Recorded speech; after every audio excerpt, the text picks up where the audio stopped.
I know this may come as a shock to some people, but aside from a few exceptions, I am really not a huge fan of the films created by DreamWorks Animation. The reason for that is not because of Jeffrey Katzenberg himself, even though he does play a bit of a part in it, but the overall mindset of the company, which is unfortunately apparent in many of their films. In my opinion, DreamWorks focuses more on making money than it focuses on the art of animation. However, it wasn't always that way.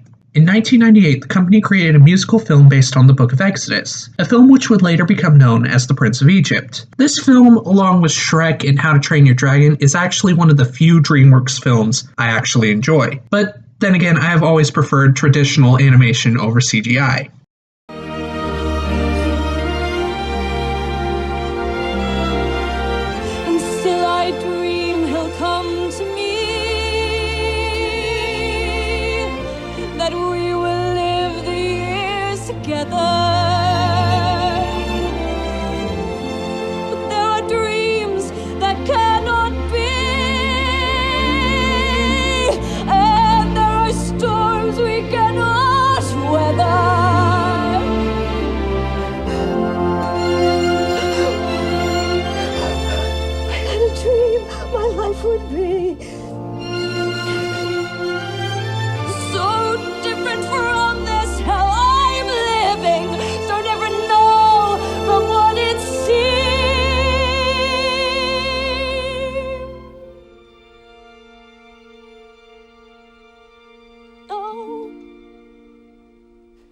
Life has killed the dream.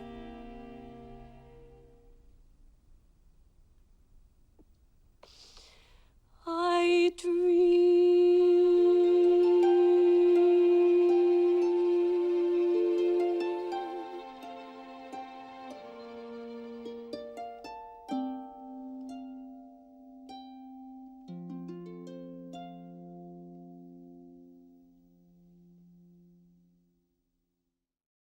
This is one of the few non-Disney musicals that I have come to enjoy. However, I don't remember if I saw this in theaters as a kid, but I vividly remember watching it on home video, as this film is a favorite of both my grandmother and my uncle. They were the ones who got me into this film, as they had it both on VHS and at a later point on DVD. However, the DVD was worn beyond use since I did not know the importance of a disc's case, and it got pretty scratched up. But my personal backstory is not what you all are here for. You are here to see my opinions on The Prince of Egypt itself. To begin, let's take a look at the story and how it pays homage to the source material. As I mentioned beforehand, this film is an adaptation of the Old Testament's Book of Exodus, similar to Cecil B. DeMille's well-known The Ten Commandments. The film's plot is an adaptation of the story of Moses, a man sent by God to free the Hebrews from slavery and lead them to the Promised Land. While not being a 100% faithful adaptation, then again, what film in Hollywood is? Come on, tell me. Name a film that's 100% faithful to the source material. But I digress. It is still told as close as possible with many of the key events, such as Moses being found as a baby, the burning bush, and the plagues. In this adaptation, the storyline is handled more realistically than it was in the Ten Commandments. The story is executed beautifully, allowing the viewer to become immersed in the tale. As for the overall tone, since it deals with heavy religious material, it is darker than many animated films made at the time of production. In my honest opinion, the tone feels similar to Disney's adaptation of The Hunchback of Notre Dame. This isn't really surprising since Stephen Schwartz was involved in the music of both these films. However, this time around, Schwartz was partnered with Hans Zimmer. You may remember him from a little film I like to call, The Lion King. As a result of Schwartz being involved, the music, much like the plot of the film, has a similar feel than the aforementioned and is similarly structured. Think Schwartz must like working with films with heavy religious themes. In my opinion, each song is beautifully unique and brilliantly executed, being used to further progress the story rather than waste time to fit a full 90 minutes. I admit, this is one of the film's aspects that intrigues me. Plus, the use of Hebrew lyrics in some songs is a nice touch, as it adds to the movie's overall atmosphere. If I had to pick a favorite song or two, they would be Deliver Us, the opening song of the film, and The Plagues.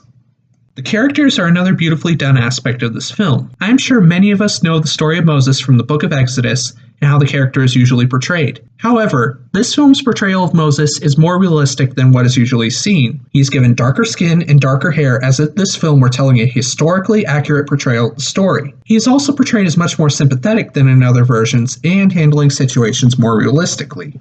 In terms of the character's design, Moses is portrayed as much younger than his average interpretations. He appears to be in his late 20s to early 30s rather than in his elderly years. I feel the design breaking from the norm allows for better believability, as I honestly cannot see an elderly man wandering the desert for as long as Moses did. Ramses is also portrayed as a more sympathetic character. In this film, you do see his upbringing alongside Moses, completely unaware of the fact that his brother is not of royal blood.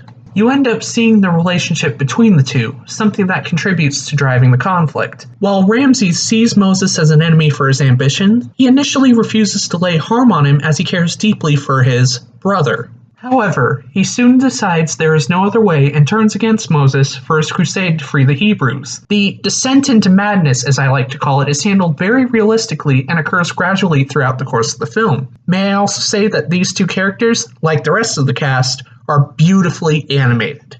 Matter of fact, the animation itself is a sight to behold.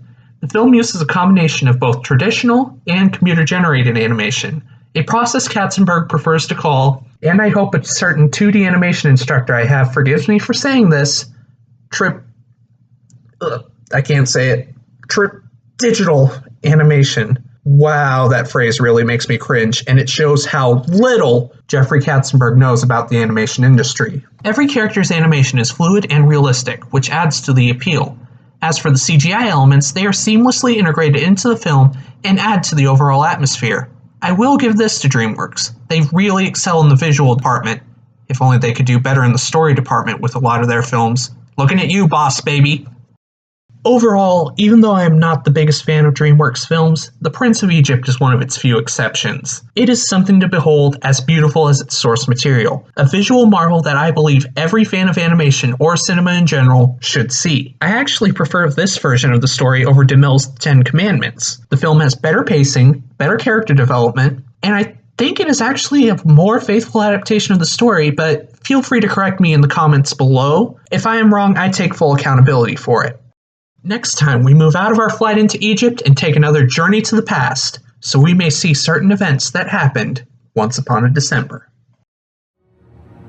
In this time of fear, when prayers so often proved in vain, hope seemed like the summer birds too swiftly flown away.